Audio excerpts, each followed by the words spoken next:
सत श्री अकाल जी दा खालस टीवी देख रहे सारे दर्शकों का बहुत बहुत स्वागत है। पंजाब भारत और दुनिया भर के प्राइम टाइम दे विच मैं हरशरण कौर।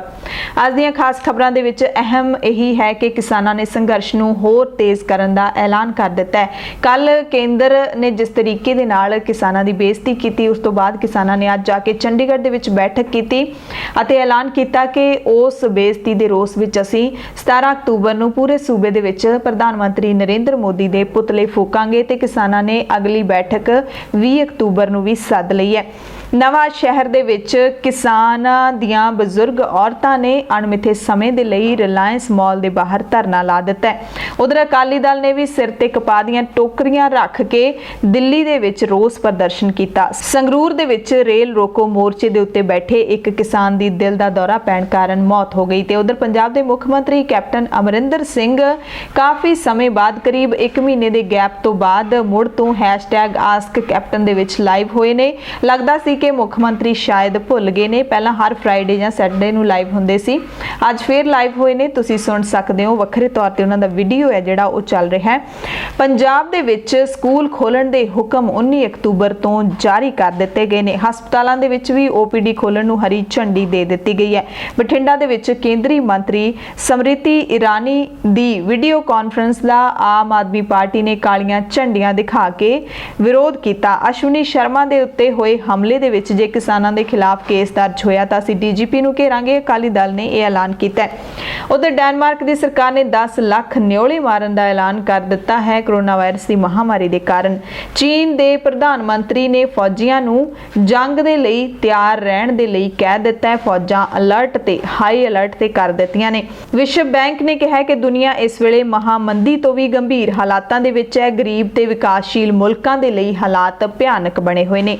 TRP घोटाले दे विच सारे न्यूज़ चैनलों की हफ्तावारी रेटिंग दे उत्ते अस्थाई रोक ला दी गई है। भारत दे विच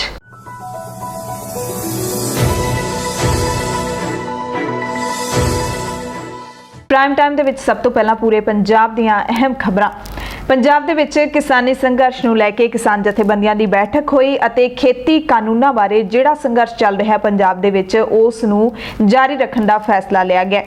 किसान जथेबंदियां ने ऐलान किया है कि रेला रोकण दा जिहड़ा मोर्चा है वो लगातार जारी रहेगा। पूरे पंजाब दे विच जिथे जिथे किसानां ने धरने लाए हुए ने उत्थे उत्थे धरने जारी रहणगे। संघर्ष नूं होर तिखा करन दा ऐलान कर दिता गया। चंडीगढ़ के किसान भवन दे विच बैठक हुई। इस तो बाद पत्रकारां नूं संबोधन करदिआं किसान लीडरां ने दस्सिया कि मुड़ तो किसानां दी 20 अक्तूबर नूं मीटिंग है जिहड़ी ओह होवेगी। पूरे सूबे दे विच जिहड़े चल रहे अंदोलन ने उन्हां दी नज़रसानी करन दे लई ते अगे दी रणनीति उलीकण दे लई 20 अक्तूबर नूं फिर तो बैठक होएगी, यानी कि 5 दिन बाद। जथेबंदियां ने यह भी ऐलान किया है कि केंद्र ने जिहड़ा माड़ा रवैया किया है किसानां दे नाल जदों मीटिंग करन गए सीगे 14 अक्तूबर नूं दुर्व्यवहार किया, बेइज्जती की है, उस दे रोस दे विच 17 अक्तूबर नूं पूरे सूबे दे विच पूरे पंजाब दे विच प्रधानमंत्री नरेंद्र मोदी दे पुतले फूके जाणगे थां थां ते। इस दे नाल ही BJP दे जिन्ने लीडर हैगे ने उन्हां दे खिलाफ संघर्ष तिखा किया जाएगा। भारतीय जनता पार्टी दे जिला प्रधान तो उपरले जिहड़े लीडर ने उन्हां समेत BJP दे वल्लों जिहड़े सूबे दे विच केंद्रीय मंत्री भेजे जा रहे ने, जिहड़े वर्चुअल बैठकां कर रहे ने, उन्हां दे प्रोग्रामां दा थां थां उत्ते विरोध किया जाएगा। किसान लीडरां ने यह भी कहा कि असीं संघर्ष नूं होर तिखा कर रहे हां, नाले सरकार नूं चेतावनी भी दे रहे हां कि जिन्ना चिर कानून रद्द नहीं होणगे साडा संघर्ष इसे तरह जारी रहेगा। उन्हां ने कहा कि किसानां नूं दिल्ली बुला के केंद्रीय मंत्रियों नूं ना भेज के केंद्र ने बहुत वड्डी गलती की है ते केंद्र दे इस रवैये दा किसी नूं भी आस नहीं सी कि अजिहा रवैया जिहड़ा वो अपनाया जाएगा अन्नदाता दे नाल ही। उन्हां ने धन्नवाद किया है कि किसानां तो इलावा मजदूर, विद्यार्थी, मुलाजम, बेरोजगार, दुकानदार, आड़ती ते वख-वख वर्गां दे लोग जिहड़े संघर्ष नूं पूरा हुंगारा दे रहे ने उस दे लई उस सब दा धन्नवाद करदे ने। उन्हां कहा कि मोदी दे काले कानूनां खिलाफ असीं जंग छेती जित ਜਿਹੜਾ ਸਾਡਾ किसान अंदोलन चल रहा ਉਹਦੇ 'ਚ ਅਸੀਂ फैसला लिया भी इस अंदोलन ਨੂੰ ਹੋਰ तेज किया जाऊ। जिन्ना गल्लां ते ਅਸੀਂ ਪਹਿਲਾਂ लड़ रहे हैं, रेलवे जिवें जाम की हुई है, अपने रिलायंस के पंप जाम किए हुए आ, मॉल जाम किए हुए आ, इस तो बिना जो टोल प्लाजे आ वो साडे जाम किए आ, वो ज्यों दे त्यों जारी रहणगे। इस तो बिना घोल ਭਾਰਤੀ ਜਨਤਾ ਪਾਰਟੀ ਦੇ ਜਿਹੜੇ ਲੀਡਰ ਆ ਸੈਂਟਰ ਤੋਂ ਆ ਕੇ ਪੰਜਾਬ ਦੇ ਵਿੱਚ ਪ੍ਰਚਾਰ ਕਰ ਰਹੇ ਆ, ਜਿਹੜੇ ਇਹ ਕਰ ਰਹੇ ਆ ਵੀ ਇਹ ਬਿੱਲ ਠੀਕ ਆ, ਉਹਨਾਂ ਦੇ ਖਿਲਾਫ ਵੱਡੀ ਮੂਵਮੈਂਟ ਉਠਾਈ ਜਾਊਗੀ ਪੰਜਾਬ ਅੰਦਰ। ਉਹਨਾਂ ਦੇ ਘਰਾਂ ਦੇ ਘਰੋ, ਉਹਨਾਂ ਦੇ ਜਿੱਥੇ ਪ੍ਰੈਸ ਕਾਨਫਰੰਸ ਕਰਨਗੇ ਉੱਥੇ ਘਰੋ ਕੀਤੇ ਜਾਣਗੇ। ਉਹ ਲਗਾਤਾਰ ਜਾਰੀ ਹੈ। ਜਿਹੜੇ ਮੰਤਰੀ ਮਿਲਣ ਆਏ ਸੀ ਕੱਲ, ਉਹਨਾਂ ਨੇ ਵਰਚੁਅਲ ਕਾਨਫਰੰਸ ਕਰਨ ਦੀ ਕੋਸ਼ਿਸ਼ ਕੀਤੀ ਸੰਗਰੂਰ 'ਚ। ਸਾਡੇ ਸਾਥੀਆਂ ਨੇ ਜਾ ਕੇ ਉਹ ਜਿਹੜੀ ਮੀਟਿੰਗ ਹੈ ਉਹਨੂੰ ਰੋਕਿਆ। ਜਿੱਥੇ ਜਿੱਥੇ ਵੀ ਆਉਣਗੇ ਉਹਨਾਂ ਦਾ ਅਸੀਂ ਵਿਰੋਧ ਕਰਾਂਗੇ। ਉਹਨਾਂ ਦੀਆਂ ਅਸੀਂ ਉਹ ਲਿਸਟਾਂ ਲਵਾਂਗੇ, ਉਹ ਕਿਹੜੇ ਸ਼ਹਿਰ ਜਾ ਰਹੇ ਆ, ਕਿੱਥੇ ਜਾ ਰਹੇ ਆ, ਕਿੱਥੇ ਪ੍ਰੋਗਰਾਮ ਕਰ ਰਹੇ ਆ, ਉਧਰ ਨੂੰ ਅਸੀਂ ਮਾਰਚ ਕਰਾਂਗੇ। 20 ਨੂੰ ਸਾਡੀ ਮੀਟਿੰਗ ਹੈ, 20 ਨੂੰ ਮੀਟਿੰਗ ਹੈ। ਅਗਲਾ ਫੈਸਲਾ ਅਸੀਂ 20 ਦੀ ਮੀਟਿੰਗ 'ਚ ਲਵਾਂਗੇ। ਇੱਕ ਅਸੀਂ ਅਲਟੀਮੇਟਮ ਦਿੱਤਾ ਹੀ ਪੰਜਾਬ ਗਵਰਨਮੈਂਟ ਨੂੰ, ਉਹ ਅਸੀਂ ਵਾਪਸ ਲੈ ਲਿਆ ਕਿਉਂਕਿ ਪੰਜਾਬ ਗਵਰਨਮੈਂਟ ਨੇ ਜਿਹੜਾ ਬਜਟ ਇਜਲਾਸ ਆ, ਉਹ ਵਿਧਾਨ ਸਭਾ ਦਾ ਇਜਲਾਸ ਆ, ਉਹ ਉਹਨੇ ਸੱਦਣ ਦਾ ਫੈਸਲਾ ਕਰ ਲਿਆ। ਇਸ ਕਰਕੇ ਅਸੀਂ ਉਹ ਆਪਦੀ ਪ੍ਰਾਪਤੀ ਸਮਝਦੇ ਆ। ਅਸੀਂ ਸਮਝਦੇ ਹਾਂ ਕਿਸਾਨ ਜਥੇਬੰਦੀਆਂ ਦੇ ਦਬਾਅ ਦਾ ਸਦਕਾ ਉਹਨਾਂ ਨੇ ਇਜਲਾਸ ਸੱਦਿਆ। 18 ਤਰੀਕ ਨੂੰ ਅਸੀਂ ਮੋਦੀ ਦੇ ਖਿਲਾਫ ਜਿਹੜਾ ਕੱਲ ਸਾਡਾ ਡੈਲੀਗੇਸ਼ਨ ਗਿਆ ਸੀ, ਉਹਨਾਂ ਨਾਲ ਉਹਨਾਂ ਨੇ ਦੁਰਵਿਵਹਾਰ ਕੀਤਾ। ਅਸੀਂ ਸਮਝਦੇ ਹਾਂ ਡੈਲੀਗੇਸ਼ਨ ਦੀ ਬੇਇੱਜ਼ਤੀ ਕੀਤੀ ਹੈ। ਇਹਦੇ ਖਿਲਾਫ 17 ਤਰੀਕ ਨੂੰ ਸਾਰੇ ਮਾਰਚ ਕੀਤੇ ਜਾਣਗੇ ਤੇ ਮੋਦੀ ਦੇ ਪੁਤਲੇ ਫੂਕੇ ਜਾਣਗੇ। ਕਿਹੜੀ ਜਗ੍ਹਾ ਮਾਰਚ ਕੀਤੇ? ਸਾਰੇ ਪੰਜਾਬ। ਭਾਰਤੀ ਜਨਤਾ ਪਾਰਟੀ ਦੇ ਲੀਡਰਾਂ ਦੀ ਉਹ ਇਹ ਗੱਲ ਕਿਸਾਨਾਂ ਨੂੰ ਕਹਿੰਦੇ ਆ ਵੀ ਕਿਸਾਨ ਆਉਣਗੇ ਪੈਦਲ ਤੇ ਜਾਣਗੇ ਸਟ੍ਰੈਚਰਾਂ ਤੇ। ਜਿਹੜੀ ਭਾਰਤੀ ਕਿਸਾਨ ਯੂਨੀਅਨ ਉਗਰਾਹਾਂ ਹੈ, ਉਹ ਤੀਆਂ ਦਾ ਪਾਰਟ ਨਹੀਂ। ਉਹ ਸਾਡੇ ਨਾਲ ਤਾਲਮੇਲ ਵਿੱਚ ਐਕਸ਼ਨ ਕਰਦੇ ਆ। ਉਹ ਅਸੀਂ ਹੁਣ ਵੀ ਉਹਨਾਂ ਨੂੰ ਕਹਾਂਗੇ ਵੀ ਤੁਸੀਂ ਸਾਡੇ ਤਾਲਮੇਲ ਵਿੱਚ ਐਕਸ਼ਨ ਕਰੋ। ਉਹਨਾਂ ਨੇ ਕੀ ਵਾਪਸ ਲੈਣਾ ਹੈ, ਕੀ ਚਲਾਉਣਾ ਹੈ, ਇਹ ਉਹਨਾਂ ਦੀ ਜਥੇਬੰਦੀ ਦੀ ਜ਼ਿੰਮੇਵਾਰੀ। ਦੇਖੋ ਅਸੀਂ ਗੱਲਬਾਤ ਲਈ ਨਹੀਂ ਹੁਣ ਦਿੱਲੀ ਜਾਵਾਂਗੇ, ਗੱਲਬਾਤ ਲਈ ਨਹੀਂ ਜਾਵਾਂਗੇ, ਅੰਦੋਲਨ ਵਾਸਤੇ ਤਾਂ ਜਾਵਾਂਗੇ ਹੀ ਜਾਵਾਂਗੇ। ਜਿਹੜਾ ਬੰਦਾ ਸਾਡੇ ਕਿਸਾਨਾਂ ਦੇ ਵਿਰੋਧ ਚ ਆਊਗਾ ਅਸੀਂ ਉਹਦੇ ਖਿਲਾਫ ਅੰਦੋਲਨ ਤੇਜ਼ ਕਰਾਂਗੇ, ਭਾਵੇਂ ਉਹ ਗਵਰਨਰ ਹੋਵੇ, ਭਾਵੇਂ ਉਹ ਮੋਦੀ ਹੋਵੇ। ਇੱਕ ਤਾਂ 19 ਤਾਰੀਖ ਨੂੰ ਇੱਕ ਬਿੱਲ ਪੇਸ਼ ਹੋ ਰਿਹਾ ਜਿਹੜਾ ਨਵਾਂ ਕਾਨੂੰਨ ਪੰਜਾਬ ਸਰਕਾਰ ਬਣਾ ਰਹੀ ਹੈ, ਉਹਦੇ ਤੇ ਅੱਜ ਅਸੀਂ ਕੋਈ ਕਮੈਂਟ ਨਹੀਂ ਕਰ ਸਕਦੇ। ਜਦੋਂ ਆਏਗਾ ਉਹਨੂੰ ਸਟੱਡੀ ਕਰਾਂਗੇ, ਫਿਰ ਉਹਦੀ ਕਮੈਂਟ ਕਰਾਂਗੇ। ਇੱਕ ਗੱਲ। ਦੂਸਰੀ ਗੱਲ, ਜੇ ਉਹ ਕਿਸਾਨਾਂ ਦੇ ਹੱਕ 'ਚ ਹੋਊਗਾ, ਵਾਕਈ ਸਾਨੂੰ ਉਦੋਂ ਰਾਹਤ ਮਿਲਦੀ ਹੋਊ। ਜੇ ਗਵਰਨਰ ਉਹਦੇ ਰਸਤੇ 'ਚ ਰੋੜਾ ਬਣੂਗਾ ਤਾਂ ਸਾਡਾ ਅਧਿਕਾਰ ਹੈ, ਅਸੀਂ ਡੈਮੋਕ੍ਰੈਟਿਕ ਰਾਈਟ ਵਰਤਾਂਗੇ, ਅਸੀਂ ਗਵਰਨਰ ਦੇ ਖਿਲਾਫ ਦੀ ਐਜੀਟੇਸ਼ਨ ਕਰ ਸਕਦੇ। ਪਰ ਉਹ ਸਮਾਂ ਆਉਣ ਤੇ ਅੱਜ ਨਹੀਂ ਅਸੀਂ। ਉਹ ਸਾਡੇ ਵਰਕਰਾਂ ਨੂੰ ਪ੍ਰਵੋਕ ਕਰਦੇ ਨੇ। ਸਾਡਾ ਸਭ ਤੋਂ ਵੱਧ ਜ਼ੋਰ ਇਸ ਗੱਲ ਤੇ ਲੱਗਿਆ ਹੋਇਆ ਹੈ ਕਿ ਸਾਡੇ ਵਰਕਰ ਜਿਹੜੇ ਨੇ ਹਮੇਸ਼ਾ ਪੀਸਫੁਲ ਰਹਿਣ। ਅਸੀਂ ਉਹਨਾਂ ਨੂੰ ਬਹੁਤ ਅੱਛੀ ਤਰ੍ਹਾਂ ਸਮਝਾ ਦਿੱਤਾ ਹੈ ਕਿ ਵਾਇਲੈਂਟ ਮੂਵਮੈਂਟ ਕਦੇ ਕਾਮਯਾਬ ਨਹੀਂ ਹੁੰਦੀ। ਏਡੀ ਵੱਡੀ ਮੂਵਮੈਂਟ ਚਲਾ ਕੇ ਜਿਹੜਾ ਕੋਈ ਵਾਇਲੈਂਟ ਕਰੇਗਾ, ਅਸੀਂ ਆਪਣੇ ਵਰਕਰਾਂ ਨੂੰ ਵੀ ਨਹੀਂ ਬਖਸ਼ਾਂਗੇ। ਇਸ ਕਰਕੇ ਸਾਡਾ ਵਾਇਲੈਂਟ ਹੋਣ ਦਾ ਸਵਾਲ ਹੀ ਨਹੀਂ ਪੈਦਾ ਹੁੰਦਾ। ਜਿੱਥੇ ਤੱਕ ਬੀਜੇਪੀ ਦੇ ਐਲੀਗੇਸ਼ਨਸ ਨੇ, ਉਹਨਾਂ ਨੂੰ ਅਸੀਂ ਕਦੋਂ ਚੰਗੇ ਲੱਗਦੇ ਹਾਂ ਜੀ, ਉਹ ਤਾਂ ਸਾਡੇ ਕੁਝ ਵੀ ਕਹਿ ਦੇਣਗੇ। ਇਹਦਾ ਮਤਲਬ ਇਹ ਤਾਂ ਨਹੀਂ ਵੀ ਉਹਨਾਂ ਦੇ ਐਲੀਗੇਸ਼ਨ ਸਹੀ ਨੇ। ਇਹ ਡਿਨਾਈ ਨਹੀਂ ਕੀਤਾ ਜਾ ਸਕਦਾ। ਬੀਜੇਪੀ ਕਿਸੇ ਵੀ ਹੱਦ ਤੱਕ ਜਾ ਸਕਦੀ ਹੈ, ਪਰ ਇਹਦਾ ਮਤਲਬ ਇਹ ਨਹੀਂ ਵੀ ਅਸੀਂ ਚੌਕਸ ਨਹੀਂ। ਅਸੀਂ ਵੀ ਚੌਕਸ ਹਾਂ। ਬੀਜੇਪੀ ਇਸ ਅੰਦੋਲਨ ਨੇ ਬਹੁਤ ਸਮੀਕਰਨ ਬਦਲੇ ਨੇ। ਇਸ ਅੰਦੋਲਨ ਦੀ ਵਜ੍ਹਾ ਕਰਕੇ ਸਾਰੀਆਂ ਪੋਲੀਟੀਕਲ ਪਾਰਟੀਆਂ ਨੂੰ ਵਕਤ ਪਿਆ। ਇਸ ਅੰਦੋਲਨ ਦੀ ਵਜ੍ਹਾ ਕਰਕੇ ਹਰਸਿਮਰਤ ਕੌਰ ਬਾਦਲ ਨੂੰ ਅਸਤੀਫਾ ਦੇਣਾ ਪਿਆ, ਅਕਾਲੀ ਦਲ ਨੂੰ ਐਨਡੀਏ ਤੋਂ ਬਾਹਰ ਆਉਣਾ ਪਿਆ। ਇਹ ਅੰਦੋਲਨ ਦੇਸ਼ ਦੇ ਵਿੱਚ ਬਹੁਤ ਜਗ੍ਹਾ ਤੇ ਆਪਣਾ ਪ੍ਰਭਾਵ ਛੱਡੇਗਾ ਔਰ ਬਹੁਤ ਕੁਝ ਅਦਲਾ ਬਦਲੀਆਂ ਹੋਣਗੀਆਂ। ਅਸੀਂ ਡਿਮਾਂਡ ਕਰਦੇ ਹਾਂ C2 ਪਲੱਸ 50% ਪ੍ਰੋਫਿਟ। 3 ਫਾਰਮੂਲੇ ਆ ਸਵਾਮੀਨਾਥਨ ਦੇ। ਅਸੀਂ C2 ਪਲੱਸ 50% ਪ੍ਰੋਫਿਟ ਵਾਲਾ ਫਾਰਮੂਲਾ ਮੰਗਦੇ ਹਾਂ। ਇਹਨਾਂ ਨੇ ਕੋਈ ਮੋਦੀ ਝੂਠ ਬੋਲ ਰਿਹਾ, ਇਹ ਸ਼ਾਂਤਾ ਕੁਮਾਰ ਦੀ ਰਿਪੋਰਟ ਲਾਗੂ ਕਰ ਰਿਹਾ। ਪੂਰੇ ਪੰਜਾਬ ਦੇ ਵਿੱਚ ਰੋਸ ਮੁਜ਼ਾਹਰੇ ਲਗਾਤਾਰ ਜਾਰੀ ਨੇ। ਰੇਲਾਂ ਦੇ ਉੱਤੇ ਮੋਰਚੇ ਲੱਗੇ ਹੋਏ ਨੇ। ਇਸ ਦੇ ਨਾਲ ਤੁਹਾਨੂੰ ਦਿੱਲੀ ਦੀ ਇੱਕ ਤਸਵੀਰ ਦਿਖਾ ਦਿੰਦੇ ਹਾਂ। ਦਿੱਲੀ ਵਿੱਚ ਖੇਤੀ ਭਵਨ ਦੇ ਬਾਹਰ ਯੂਥ ਅਕਾਲੀ ਦਲ ਦੇ ਲੀਡਰਾਂ ਨੇ ਵੱਖਰਾ ਇੱਕ ਪ੍ਰਦਰਸ਼ਨ ਕੀਤਾ, ਜ਼ੋਰਦਾਰ ਪ੍ਰਦਰਸ਼ਨ ਕੀਤਾ। ਕੇਂਦਰ ਤੇ ਕਿਸਾਨਾਂ ਨੂੰ ਬਰਬਾਦ ਕਰਨ ਦੇ ਇਲਜ਼ਾਮ ਲਾਏ। ਵਿਲੱਖਣਤਾ ਇਹ ਸੀ ਕਿ ਇਹ ਸਾਰੇ ਜਿਹੜੇ ਅਕਾਲੀ ਦਲ ਦੇ ਵਰਕਰ ਨੇ ਉਹ ਆਪਣੇ ਸਿਰ ਤੇ ਕਪਾਹ ਦੀਆਂ ਟੋਕਰੀਆਂ ਰੱਖ ਕੇ ਲੈ ਕੇ ਗਏ ਸੀ ਤੇ ਟੋਕਰੀਆਂ ਸਿਰ ਦੇ ਉੱਤੇ ਰੱਖ ਕੇ ਉਹਨਾਂ ਨੇ ਕੇਂਦਰ ਖਿਲਾਫ ਰੋਸ ਪ੍ਰਦਰਸ਼ਨ ਕੀਤਾ। ਇਸ ਧਰਨੇ ਦੌਰਾਨ ਭਾਰੀ ਪੁਲਿਸ ਬਲ ਦਿੱਲੀ ਦੇ ਵਿੱਚ ਤਾਇਨਾਤ ਕੀਤਾ ਗਿਆ ਸੀ। ਪੁਲਿਸ ਨੇ ਧਰਨਾ ਦੇ ਰਹੇ ਅਕਾਲੀ ਵਰਕਰਾਂ ਨੂੰ ਹਿਰਾਸਤ ਵਿੱਚ ਵੀ ਲਿਆ। ਪ੍ਰਦਰਸ਼ਨਕਾਰੀਆਂ ਨੇ ਕਿਹਾ ਕਿ ਮੱਕੀ, ਕਪਾਹ ਤੇ ਨਰਮੇ ਦੀ MSP ਕਿਤੇ ਵੀ ਲਾਗੂ ਨਹੀਂ ਹੈਗੀ ਤੇ ਹੁਣ ਭਾਰਤ ਸਰਕਾਰ ਨੇ ਕਣਕ ਅਤੇ ਹੋਰ ਫਸਲਾਂ ਤੇ ਵੀ MSP ਖਤਮ कर देती है। सरकार ने MSP अनाउंस की है कई फसलों पे। सरकार कहती है हम नए कानून लेके आए हैं जो बहुत बढ़िया है किसान के लिए। सरकार कहती है ये किसान की जिंदगी का कायाकल्प कर देंगे। हम हमारे पंजाब की राइस और वीट के बाद जो बड़ी दो फसलें हैं, कॉटन और मेज, नरमा और मक्की, हम आज लेके आए हैं, जिनका मेरे पास सरकारी रिकॉर्ड है, जो ये बता रहा है कि फसलों की एमएसपी अनाउंस कर दी 5500 से 5800 तक की, पर 4500 में किसान को मंडी सिस्टम के बाहर किसान को अब एमएसपी भी नहीं मिल रही। तो ये क्या कानून बनाया है इन्होंने? तो ये सरकार बिल्कुल किसान विरोधी जो फैसले हैं, ये सरकार का विरोध करेंगे। हमारे 75-76% किसान जड़ा बिलो एमएसपी वेचन से मजबूर है, मंडियां से बाहर वेचन से मजबूर है। सरकार ਨੂੰ ਪੰਜਾਬ ਦੀ ਮੰਡੀ ਸਿਸਟਮ ਨੂੰ ਰੈਵਨਿਊ ਦਾ ਲਾਸ ਹੋ ਰਿਹਾ ਹੈ। ਅਗਲੀ ਖਬਰ ਨਵਾਂ ਸ਼ਹਿਰ ਤੋਂ ਹੈ, ਜਿੱਥੇ ਕਿਰਤੀ ਕਿਸਾਨ ਯੂਨੀਅਨ ਅਤੇ ਭਾਰਤੀ ਕਿਸਾਨ ਜਥੇਬੰਦੀ ਵੱਲੋਂ ਰਿਲਾਇੰਸ ਕੰਪਨੀ ਦੇ ਸਮਾਰਟ ਸਟੋਰ ਨੂੰ ਵੀ ਪੂਰਨ ਤੌਰ ਤੇ ਅਣਮਿੱਥੇ ਸਮੇਂ ਲਈ ਬੰਦ ਕਰ ਦਿੱਤਾ ਗਿਆ। ਇਹਦੇ ਵਿੱਚ ਵੱਡੀ ਗਿਣਤੀ ਵਿੱਚ ਕਿਸਾਨਾਂ ਨੇ ਸ਼ਮੂਲੀਅਤ ਕੀਤੀ ਅਤੇ ਧਰਨੇ ਦੇ ਵਿੱਚ ਕਿਸਾਨ ਔਰਤਾਂ ਅਤੇ ਹੋਰ ਔਰਤਾਂ ਨੇ ਸ਼ਾਮਿਲ ਹੋ ਕੇ ਇਸ ਧਰਨੇ ਨੂੰ ਹੋਰ ਕਾਮਯਾਬ ਬਣਾਇਆ। ਪੰਜਾਬ ਦੇ ਵਿੱਚ ਜਿੰਨੇ ਧਰਨੇ ਲੱਗੇ ਹੋਏ ਨੇ, ਉੱਥੇ ਹੁਣ ਕੇਂਦਰ ਨੇ ਜਿਹੜਾ ਵਤੀਰਾ ਕੀਤਾ ਹੈ ਕਿਸਾਨਾਂ ਨੂੰ ਦਿੱਲੀ ਬੁਲਾ ਕੇ ਉਸ ਦੀ ਤਿੱਖੀ ਆਲੋਚਨਾ ਹੋ ਰਹੀ ਹੈ, ਜ਼ੋਰਦਾਰ ਵਿਰੋਧ ਕੀਤਾ ਜਾ ਰਿਹਾ ਹੈ। ਕਿਸਾਨ ਇਸ ਗੱਲ ਨੂੰ ਲੈ ਕੇ ਕਾਫੀ ਰੋਹ ਦੇ ਵਿੱਚ ਨੇ ਕਿ ਦਿੱਲੀ ਬੁਲਾ ਕੇ ਕਿਸਾਨਾਂ ਦੀ ਜਿਸ ਤਰੀਕੇ ਦੇ ਨਾਲ ਬੇਇੱਜ਼ਤੀ ਕੀਤੀ ਗਈ ਆ, ਉਹ ਸਾਨੂੰ ਬਿਲਕੁਲ ਵੀ ਮਨਜ਼ੂਰ ਨਹੀਂ ਹੈ। ਅਗਲੀ ਤਸਵੀਰ ਤੁਹਾਨੂੰ ਬਠਿੰਡਾ ਦੀ ਦਿਖਾ ਦਿੰਦੇ ਆ, ਜਿੱਥੇ ਕੇਂਦਰੀ ਮੰਤਰੀ ਸਮ੍ਰਿਤੀ ਇਰਾਨੀ ਦਾ ਕਾਲੀਆਂ ਝੰਡੀਆਂ ਨਾਲ ਵਿਰੋਧ ਕੀਤਾ ਗਿਆ। ਦਰਅਸਲ ਕੇਂਦਰ ਦੇ ਜਿਹੜੇ ਵਜ਼ੀਰ ਲਗਾਤਾਰ ਪੰਜਾਬ ਦੇ ਵਿੱਚ ਪਹੁੰਚ ਰਹੇ ਨੇ ਪਿਛਲੇ 3 ਦਿਨਾਂ ਤੋਂ, ਅਤੇ ਪੰਜਾਬ ਦੇ ਵਿੱਚ ਆ ਕੇ ਕਿਸਾਨਾਂ ਨੂੰ ਸਮਝਾਉਣ ਦਾ ਦਾਅਵਾ ਕਰ ਰਹੇ ਨੇ ਕਿ ਜਿਹੜੇ ਕੇਂਦਰ ਦੇ ਇਹ ਕਾਨੂੰਨ ਹੈਗੇ ਨੇ, ਉਹਨਾਂ ਦੇ ਬਾਰੇ ਅਸੀਂ ਕਿਸਾਨਾਂ ਨੂੰ ਸਮਝਾਵਾਂਗੇ ਤਾਂ ਕਿ ਕਿਸਾਨ ਸਮਝ ਜਾਣ। ਸਮ੍ਰਿਤੀ ਇਰਾਨੀ ਬਠਿੰਡਾ ਦੇ ਕਿਸਾਨਾਂ ਨੂੰ ਸਮਝਾਉਣ ਆਈ ਸੀ ਤਾਂ ਇੱਥੇ ਆਮ ਆਦਮੀ ਪਾਰਟੀ ਦੇ ਵਰਕਰਾਂ ਨੇ ਕਾਲੀਆਂ ਝੰਡੀਆਂ ਦਿਖਾ ਕੇ ਵਿਰੋਧ ਕੀਤਾ। ਵਿਰੋਧ ਕਰਨ ਵਾਲਿਆਂ ਦੀ ਅਗਵਾਈ ਕਰ ਰਹੇ ਆਪ ਲੀਡਰ ਐਡਵੋਕੇਟ ਨਵਦੀਪ ਸਿੰਘ ਜੀਦਾ ਨੇ ਕਿਹਾ ਕਿ ਕਿਸਾਨ ਵਿਰੋਧੀ ਖੇਤੀ ਕਾਨੂੰਨ ਬਣਾ ਕੇ ਕੇਂਦਰ ਸਰਕਾਰ ਨੇ ਕਿਸਾਨਾਂ ਨਾਲ ਦਗਾ ਕੀਤਾ ਹੈ। ਕਾਨੂੰਨਾਂ ਦੇ ਬਾਰੇ ਸਫਾਈ ਦੇਣ ਲਈ ਬੀਜੇਪੀ ਦੇ ਸਥਾਨਕ ਆਗੂਆਂ ਨੇ ਇਸ ਕਾਨਫਰੰਸ ਦਾ ਪ੍ਰਬੰਧ ਕੀਤਾ ਸੀ। ਉਹਨਾਂ ਨੇ ਕਿਹਾ ਕਿ ਜੇ ਵਾਕਿਆ ਹੀ ਕਾਨੂੰਨ ਦਰੁਸਤ ਨੇ ਤਾਂ ਕੇਂਦਰ ਦੇ ਮੰਤਰੀਆਂ ਨੂੰ ਖੁਦ ਕਿਸਾਨਾਂ ਦਾ ਸਾਹਮਣਾ ਕਰਨ ਦੇ ਵਿੱਚ ਕੀ ਤਕਲੀਫ ਹੈ, ਉਹ ਵਰਚੁਅਲ ਕਾਨਫਰੰਸ ਦੇ ਰਾਹੀਂ ਕਿਉਂ ਸਮਝਾਉਣਾ ਚਾਹੁੰਦੇ ਨੇ। ਜੇ ਇੰਨਾ ਹੀ ਉਹਨਾਂ ਨੂੰ ਸਹੀ ਲੱਗਦਾ ਉਹਦਾ ਫੈਸਲਾ ਇੱਥੇ ਆ ਕੇ ਕਿਸਾਨਾਂ ਦੇ ਮੂਹਰੇ ਖੜੇ ਹੋ ਕੇ ਦਿਖਾਉਣ।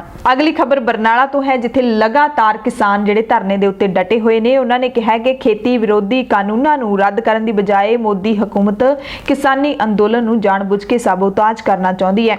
ਦਿੱਲੀ ਦੇ ਵਿੱਚ ਜਿਹੜੀ ਕਿਸਾਨ ਆਗੂਆਂ ਦੇ ਨਾਲ ਬੈਠਕ ਸੱਦੀ ਕੇਂਦਰ ਸਰਕਾਰ ਨੇ, ਉਹਦੇ ਵਿੱਚ ਜਿਹੜੀ ਉਹਨਾਂ ਨੇ ਗੰਭੀਰਤਾ ਨਹੀਂ ਅਪਣਾਈ, ਬਹੁਤ ਹੀ ਘਟੀਆ ਜਿਹੜਾ ਵਤੀਰਾ ਕੀਤਾ, ਉਸ ਤੋਂ ਇਹ ਸਪਸ਼ਟ ਹੋ ਚੁੱਕਿਆ ਹੈ ਕਿ ਸਿਰਫ ਤੇ ਸਿਰਫ ਸਾਡੇ ਸੰਘਰਸ਼ ਨੂੰ ਉਹ ਮਲੀਆਮੇਟ ਕਰ ਦੇਣਾ ਚਾਹੁੰਦੇ ਨੇ। ਰੇਲਵੇ ਸਟੇਸ਼ਨ ਬਰਨਾਲਾ ਦੇ ਉੱਤੇ ਲਗਾਤਾਰ ਇੱਥੇ ਮੋਰਚੇ ਤੇ ਕਿਸਾਨ ਡਟੇ ਹੋਏ ਨੇ। ਉੱਥੇ ਪਹੁੰਚੇ ਜਿਹੜੇ ਲੀਡਰਾਂ ਨੇ ਇਹ ਐਲਾਨ ਕੀਤਾ, ਇਹ ਬਿਆਨ ਦਿੱਤਾ ਹੈ। ਅਗਲੀ ਹੁਣ ਖਬਰ ਹੈ ਕਿ ਅਸ਼ਵਨੀ ਸ਼ਰਮਾ ਜਿਹੜੇ ਬੀਜੇਪੀ ਪੰਜਾਬ ਦੇ ਪ੍ਰਧਾਨ ਨੇ, ਉਹਨਾਂ ਦੇ ਉੱਤੇ ਹਮਲਾ ਹੋਇਆ ਸੀ ਤਾਂ ਕਾਂਗਰਸ ਦੀ ਸਰਕਾਰ ਅਤੇ ਪੰਜਾਬ ਦੇ ਵਿੱਚ ਜਿਹੜੇ ਸੂਬੇ ਦੇ ਡੀਜੀਪੀ ਦਿਨਕਰ ਗੁਪਤਾ ਨੇ, ਉਹਨਾਂ ਨੇ ਵੀ ਇਹ ਬਿਆਨ ਦਿੱਤਾ ਹੈ ਕਿ ਕਿਸਾਨਾਂ ਨੇ ਹੀ ਅਸ਼ਵਨੀ ਸ਼ਰਮਾ ਦੇ ਉੱਤੇ ਹਮਲਾ ਕੀਤਾ ਸੀ, ਜਦਕਿ ਬੀਜੇਪੀ ਦੇ ਜਿਹੜੇ ਲੀਡਰ ਨੇ ਉਹ ਕਾਂਗਰਸ ਦੇ ਉੱਤੇ ਇਸ ਦਾ ਇਲਜ਼ਾਮ ਲਾਉਂਦੇ ਨੇ ਕਿ ਕਾਂਗਰਸ ਦੇ ਲੀਡਰਾਂ ਨੇ ਇਹ ਹਮਲਾ ਕਰਵਾਇਆ ਹੈ।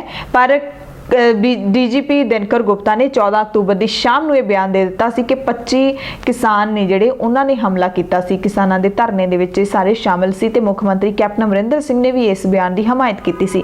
ਤਾਂ ਹੁਣ ਅਕਾਲੀ ਦਲ ਨੇ ਐਲਾਨ ਕੀਤਾ ਕਿ ਜੇਕਰ ਬੀਜੇਪੀ ਦੇ ਸੂਬਾ ਪ੍ਰਧਾਨ ਅਸ਼ਵਨੀ ਸ਼ਰਮਾ ਤੇ ਹੋਏ ਹਮਲੇ ਨੂੰ ਲੈ ਕੇ ਕਿਸੇ ਵੀ ਕਿਸਾਨ ਦੇ ਖਿਲਾਫ ਕੇਸ ਦਰਜ ਹੋਇਆ ਤਾਂ ਅਸੀਂ ਡੀਜੀਪੀ ਪੰਜਾਬ ਦਿਨਕਰ ਗੁਪਤਾ ਦਾ ਘਿਰਾਓ ਕਰਾਂਗੇ। ਅਕਾਲੀ ਦਲ ਦੇ ਸੀਨੀਅਰ ਲੀਡਰ ਤੇ ਵਿਧਾਇਕ ਬਿਕਰਮ ਸਿੰਘ ਮਜੀਠੀਆ ਨੇ ਕਿਹਾ ਕਿ ਕਾਂਗਰਸ ਦੇ ਆਗੂਆਂ ਦੇ ਵੱਲੋਂ ਅਸ਼ਵਨੀ ਸ਼ਰਮਾ ਨੂੰ ਨਿਸ਼ਾਨਾ ਬਣਾਇਆ ਗਿਆ ਸੀ। ਕੁਝ ਦਿਨ ਪਹਿਲਾਂ ਜਦੋਂ ਬੀਜੇਪੀ ਦੇ ਪ੍ਰਧਾਨ ਅਸ਼ਵਨੀ ਸ਼ਰਮਾ ਆ ਰਹੇ ਸੀ ਤਾਂ ਟੋਲ ਤੇ ਉਹਨਾਂ ਦੀ ਕਾਰ ਨੂੰ ਰੋਕਿਆ ਗਿਆ ਸੀ, ਗੱਡੀ ਦਾ ਪਿਛਲਾ ਸ਼ੀਸ਼ਾ ਤੋੜ ਦਿੱਤਾ ਗਿਆ ਸੀ। ਕਿਸਾਨ ਜਥੇਬੰਦੀਆਂ ਵੀ ਇਸੇ ਟੋਲ ਤੇ ਕਾਫੀ ਦਿਨਾਂ ਤੋਂ ਧਰਨਾ ਦੇ ਰਹੀਆਂ ਸੀ।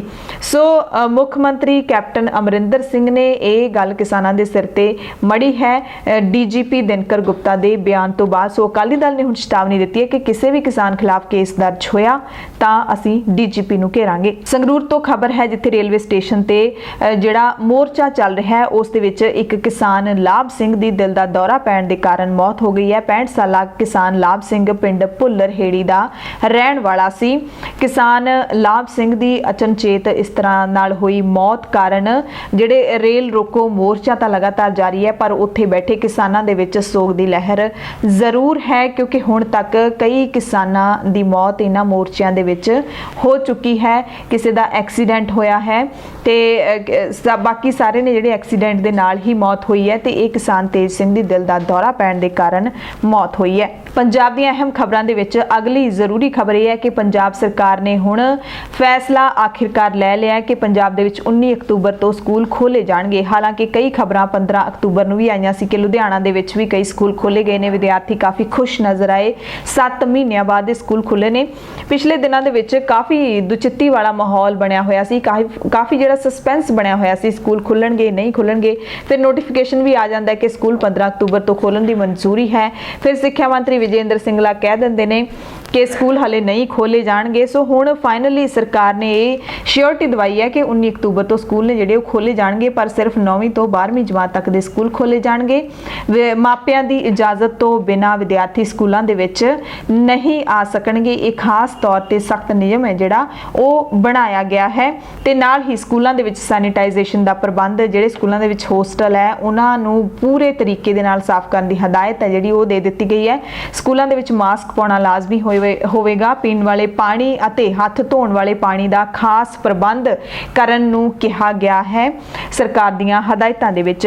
ਇਸ ਦੇ ਨਾਲ ਹੀ ਪੰਜਾਬ ਦੇ ਮੁੱਖ ਮੰਤਰੀ ਕੈਪਟਨ ਅਮਰਿੰਦਰ ਸਿੰਘ ਨੇ ਹਸਪਤਾਲਾਂ ਦੇ ਵਿੱਚ ਆਮ OPD ਅਤੇ 94ਵੀਂ ਸਰਜਰੀ ਮੁੜ ਤੋਂ ਸ਼ੁਰੂ ਕਰਨ ਨੂੰ ਹਰੀ ਝੰਡੀ ਦੇ ਦਿੱਤੀ ਹੈ। ਯਾਨੀ ਕਿ ਹੁਣ ਹਸਪਤਾਲਾਂ ਦੇ ਵਿੱਚ ਜਿਹੜੇ ਆਮ ਮਰੀਜ਼ ਜਾਣਗੇ ਉਹ ਕਹਿ ਸਕਦੇ ਨੇ ਕਿ ਪੰਜਾਬ ਸਰਕਾਰ ਨੇ ਹੁਕਮ ਦਿੱਤਾ ਹੈ ਹੁਣ OPD ਤੁਸੀਂ ਨਹੀਂ ਬੰਦ ਰੱਖ ਸਕਦੇ। ਮੁੱਖ ਮੰਤਰੀ ਕੈਪਟਨ ਅਮਰਿੰਦਰ ਸਿੰਘ ਨੇ ਕੋਵਿਡ ਰਿਵਿਊ ਨੂੰ ਲੈ ਕੇ, ਸਮੀਖਿਆ ਨੂੰ ਲੈ ਕੇ ਜਿਹੜੀ ਬੈਠਕ ਕੀਤੀ ਸੀ ਉਸ ਤੋਂ ਬਾਅਦ ਇਹ ਸਾਰੇ ਐਲਾਨ ਕੀਤੇ ਨੇ। ਇਸ ਦੇ ਨਾਲ ਹੀ ਇਹ ਵੀ ਸਪਸ਼ਟ ਕਰ ਦਿੱਤਾ ਗਿਆ ਕਿ ਪੰਜਾਬ ਦੇ ਵਿੱਚ ਹਾਲੇ ਸਿਨੇਮਾ ਘਰ, ਮਲਟੀਪਲੈਕਸ ਤੇ ਮਨੋਰੰਜਨ ਪਾਰਕ ਨਹੀਂ ਖੋਲੇ ਜਾਣਗੇ ਤੇ ਸਿਨੇਮਾ ਘਰਾਂ ਦੇ ਵਿੱਚ ਫਿਲਹਾਲ ਰੌਣਕਾਂ ਲੱਗਣ ਦੀ ਇਜਾਜ਼ਤ ਨਹੀਂ ਦਿੱਤੀ ਗਈ ਹੈ ਪੰਜਾਬ ਦੇ ਵਿੱਚ।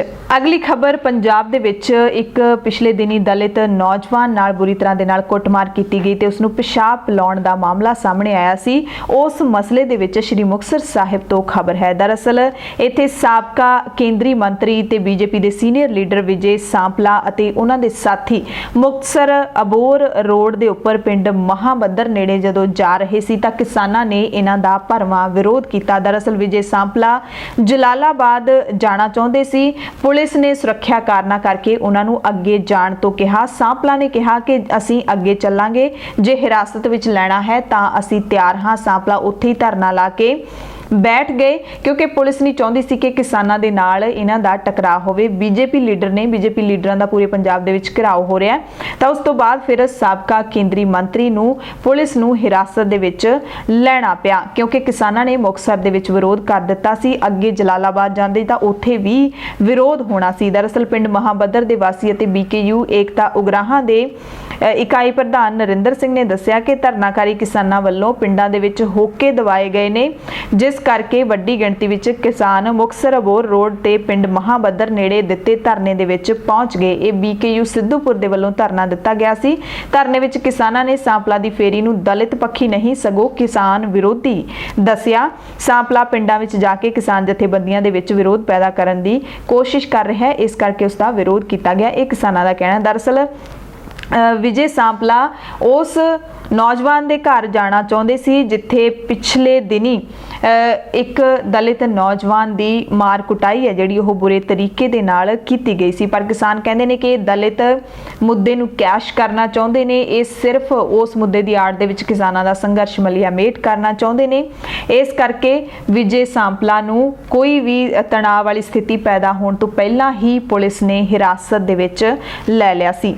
ਫਾਜ਼ਿਲਕਾ ਦੀ ਇਹ ਖਬਰ ਹੈ ਜਿੱਥੇ ਪਿੰਡ ਚੱਕ ਜਾਨੀਸਰ ਦੇ ਵਿੱਚ ਦਲਿਤ ਨੌਜਵਾਨਾਂ ਨੂੰ ਕੁਝ ਹੋਰ ਨੌਜਵਾਨਾਂ ਦੇ ਵੱਲੋਂ ਮਾਰ ਕੁਟਾਈ ਕਰਕੇ ਉਸ ਨੂੰ ਕਥਿਤ ਤੌਰ ਤੇ ਪਿਸ਼ਾਬ ਪਿਲਾਉਣ ਦਾ ਮਾਮਲਾ ਸਾਹਮਣੇ ਆਇਆ ਸੀ ਤੇ ਇਸ ਮਾਮਲੇ ਦੇ ਵਿੱਚ ਜਲਾਲਾਬਾਦ ਦੀ ਪੁਲਿਸ ਪੀੜਤ ਪਰਿਵਾਰ ਨੂੰ ਕਥਿਤ ਤੌਰ ਦੇ ਉੱਤੇ ਤੰਗ ਕਰ ਰਹੀ ਹੈ। ਇਹ ਹੁਣ ਖਬਰ ਸਾਹਮਣੇ ਆਈ ਹੈ। ਪੀੜਤ ਪਰਿਵਾਰ ਨੇ ਪੁਲਿਸ ਤੇ ਦੋਸ਼ ਲਾਉਂਦਿਆਂ ਕਿਹਾ ਕਿ ਤੜਕੇ ਪੁਲਿਸ ਵੱਲੋਂ ਉਹਨਾਂ ਦੇ ਪਰਿਵਾਰਕ ਮੈਂਬਰਾਂ ਨੂੰ ਔਰਤਾਂ ਸਮੇਤ ਚੁੱਕ ਲਿਆ ਗਿਆ 15 ਅਕਤੂਬਰ ਨੂੰ। ਪਰਿਵਾਰ ਦਾ ਕਹਿਣਾ ਹੈ ਕਿ ਜਿਨ੍ਹਾਂ ਵਿਅਕਤੀਆਂ ਨੇ ਉਹਨਾਂ ਦੇ ਨੌਜਵਾਨ ਨੂੰ ਛੁਡਵਾਇਆ, ਪੁਲਿਸ ਉਹਨਾਂ ਵਿਅਕਤੀਆਂ ਨੂੰ ਵੀ ਕਥਿਤ ਤੌਰ ਤੇ ਤੰਗ ਕਰ ਰਹੀ ਹੈ। ਪਰਿਵਾਰਕ ਮੈਂਬਰਾਂ ਨੇ ਸਿੱਧਾ ਇਲਜ਼ਾਮ ਲਾਇਆ ਕਿ ਉਹਨਾਂ ਦਾ ਹਾਲ ਜਾਣਨ ਦੇ ਲਈ ਵਿਜੇ ਕੁਮਾਰ ਸਾਂਪਲਾ ਆ ਰਹੇ ਸੀ, ਜਿਹਦੇ ਕਾਰਨ ਸਾਡੀਆਂ ਔਰਤਾਂ ਨੂੰ ਤੜਕੇ ਹੀ ਗ੍ਰਿਫਤਾਰ ਕਰ ਲਿਆ ਗਿਆ। ਬਾਅਦ ਵਿੱਚ ਅਸੀਂ ਉਹਨਾਂ ਨੂੰ ਛੁਡਵਾ ਕੇ ਲਿਆਂਦਾ। ਪਰਿਵਾਰ ਨੇ ਇਹ ਵੀ ਦੋਸ਼ ਲਾਇਆ ਕਿ ਸਾਬਕਾ ਕੇਂਦਰੀ ਮੰਤਰੀ ਨੂੰ ਸਾਜ਼ਿਸ਼ ਤਹਿਤ ਰੋਕਿਆ ਗਿਆ। ਉਹਨਾਂ ਨੇ ਇਲਜ਼ਾਮ ਲਾਇਆ ਕਿ ਕਿ ਅਸਲ ਦੋਸ਼ੀਆਂ ਨੂੰ ਫੜਿਆ ਨਹੀਂ ਜਾ ਰਿਹਾ, ਉਲਟਾ ਸਾਡੇ ਹੀ ਬੰਦੇ ਫੜੇ ਜਾ ਰਹੇ ਨੇ। ਉਧਰ ਡੀਐਸਪੀ ਜਲਾਲਾਬਾਦ ਦਾ ਕਹਿਣਾ ਹੈ ਕਿ ਉਹ ਵਾਇਰਲ ਵੀਡੀਓ ਦੇ ਆਧਾਰ ਦੇ ਉੱਤੇ ਸ਼ਨਾਖਤ ਕਰਕੇ ਮੁਲਜ਼ਮਾਂ ਨੂੰ ਫੜ ਰਹੇ ਨੇ। ਪੀੜਤ ਪਰਿਵਾਰ ਦੀਆਂ ਔਰਤਾਂ ਨੂੰ ਫੜਨ ਦੇ ਦੋਸ਼ਾਂ ਨੂੰ ਵੀ ਪੁਲਿਸ ਨੇ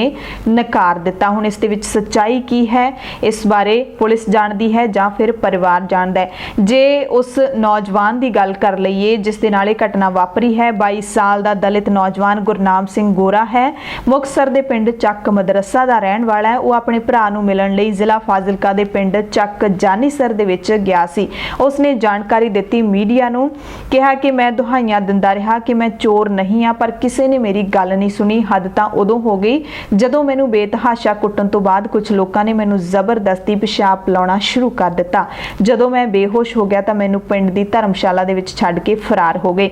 ਦਰਅਸਲ ਗੁਰਨਾਮ ਸਿੰਘ ਗੋਰਾ ਦਾ ਵੱਡਾ ਭਰਾ ਬੋੜ ਸਿੰਘ ਗਗਨ ਪਿੰਡ ਚੱਕ ਜਾਨੀਸਰ ਦੇ ਵਿੱਚ ਰਹਿੰਦਿਆਂ ਪਿਛਲੇ 7 ਸਾਲਾਂ ਤੋਂ ਇੱਕ ਕਿਸਾਨ ਦੇ ਨਾਲ ਸੀਰੀ ਰਲਦਾ ਆ ਰਿਹਾ ਸੀ ਤੇ ਇਹ ਜਿਹੜਾ ਗੁਰਨਾਮ ਸਿੰਘ ਗੋਰਾ ਇਹ ਆਪਣੇ ਭਰਾ ਨੂੰ ਮਿਲਣ ਗਿਆ ਸੀ ਤੇ ਰਾਤ ਨੂੰ ਉੱਥੇ ਨੌਜਵਾਨ, ਉਸ ਪਿੰਡ ਦੇ ਨੌਜਵਾਨ ਬੈਠੇ ਸ਼ਰਾਬ ਪੀ ਰਹੇ ਸੀ ਤੇ ਉਹਨਾਂ ਨੇ ਇਹਨੂੰ ਚੋਰ ਸਮਝ ਕੇ ਕੁੱਟਣਾ ਸ਼ੁਰੂ ਕਰ ਦਿੱਤਾ। ਇਹ ਦੁਹਾਈ ਵੀ ਪਾਉਂਦਾ ਰਿਹਾ ਪਰ ਉਹਨਾਂ ਨੇ ਬਹੁਤ ਹੀ ਅਣਮਨੁੱਖੀ ਵਤੀਰਾ ਅਪਣਾਇਆ ਅਤੇ ਮਾਰ ਕੁਟਾਈ ਤੋਂ ਬਾਅਦ ਪਿਸ਼ਾਬ ਲਾਉਣ ਦੀ ਵੀ ਕੋਸ਼ਿਸ਼ ਕੀਤੀ। ਪੰਜਾਬ ਦੀਆਂ ਅਹਿਮ ਖਬਰਾਂ ਦੇ ਵਿੱਚ ਅਗਲੀ ਖਬਰ ਹੈ ਜਿਹੜੀ ਪਰਾਲੀ ਸਾੜਨ ਨੂੰ ਰੋਕਣ ਨੂੰ ਲੈ ਕੇ ਹੈ। ਕੇਂਦਰ ਸਰਕਾਰ ਪਰਾਲੀ ਨੂੰ ਸਾੜਨ ਦੀ ਸਮੱਸਿਆ ਨੂੰ ਲੈ ਕੇ ਹੁਣ ਥੋੜੀ ਗੰਭੀਰ ਹੋ ਗਈ ਹੈ।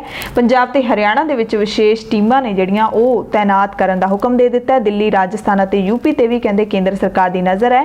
5 ਸੂਬਿਆਂ ਦੇ ਵਿੱਚ ਕੇਂਦਰ ਦੀਆਂ 50 ਟੀਮਾਂ ਨੇ ਜਿਹੜੀਆਂ ਉਹ ਨਿਗਰਾਨੀ ਕਰਨਗੀਆਂ। ਕੇਂਦਰੀ ਵਾਤਾਵਰਣ ਮੰਤਰੀ ਪ੍ਰਕਾਸ਼ ਜਾਵੜੇਕਰ ਨੇ ਇਸ ਦੀ ਜਾਣਕਾਰੀ ਦਿੱਤੀ ਹੈ ਕਿ ਪੰਜਾਬ ਨੂੰ ਪਰਾਲੀ ਦੀਆਂ ਜ਼ਿਆਦਾ ਮਸ਼ੀਨਾਂ ਦਿੱਤੀਆਂ ਗਈਆਂ ਨੇ ਤਾਂ ਕਿ ਪੰਜਾਬ ਸਰਕਾਰ ਕਿਸਾਨਾਂ ਨੂੰ ਪਰਾਲੀ ਸਾੜਨ ਤੋਂ ਰੋਕੇ। ਉਹਨਾਂ ਨੇ ਕਿਹਾ ਕਿ ਪੰਜਾਬ ਨੂੰ ਸਾਰੇ ਸੰਦ ਦਿੱਤੇ ਗਏ ਨੇ ਤੇ ਹੁਣ ਸੂਬਾ ਸਰਕਾਰ ਦੀ ਜ਼ਿੰਮੇਵਾਰੀ ਬਣਦੀ ਹੈ ਕਿ ਉਹ ਕਿਸਾਨਾਂ ਨੂੰ ਪਰਾਲੀ ਸਾੜਨ ਤੋਂ ਰੋਕੇ। ਦਰਅਸਲ ਤੇ ਇਸ ਤੋਂ ਬਾਅਦ ਦਿੱਲੀ ਦੀ ਕੇਜਰੀਵਾਲ ਸਰਕਾਰ ਅਤੇ ਮੋਦੀ ਸਰਕਾਰ, ਕੇਂਦਰ ਸਰਕਾਰ ਦੋਵੇਂ ਆਪਸ ਦੇ ਵਿੱਚ ਆਮੋ ਸਾਹਮਣੇ ਹੋ ਗਈਆਂ ਨੇ। ਦਿੱਲੀ ਦੇ ਮੁੱਖ ਮੰਤਰੀ ਅਰਵਿੰਦ ਕੇਜਰੀਵਾਲ ਨੇ ਪ੍ਰਕਾਸ਼ ਜਾਵੜੇਕਰ ਦੇ ਬਿਆਨ ਦੇ ਉੱਤੇ ਸਵਾਲ ਚੁੱਕਦਿਆਂ ਪੁੱਛਿਆ ਕਿ ਕੁਝ ਸਮੇਂ ਪਹਿਲਾਂ ਪ੍ਰਦੂਸ਼ਣ ਦੇ ਵਿੱਚ ਵਾਧਾ ਕਿਉਂ ਹੋਇਆ, ਯਾਨੀ ਕਿ ਕੁਝ ਸਮੇਂ ਪਹਿਲਾਂ ਹੀ ਪ੍ਰਦੂਸ਼ਣ ਦੇ ਵਿੱਚ ਵਾਧਾ ਕਿਉਂ ਹੋਇਆ। ਪਰਾਲੀ ਤੇ ਕਿਸੇ ਤਰ੍ਹਾਂ ਦੀ ਕੋਈ ਬਿਆਨਬਾਜ਼ੀ ਨਹੀਂ ਹੋਣੀ ਚਾਹੀਦੀ। ਰਲ ਮਿਲ ਕੇ ਵਾਤਾਵਰਨ ਨੂੰ ਬਚਾਉਣ ਦੇ ਲਈ ਸਲਾਹ ਮਸ਼ਵਰਾ ਜਿਹੜਾ ਉਹ ਕਰਨਾ ਚਾਹੀਦਾ ਹੈ।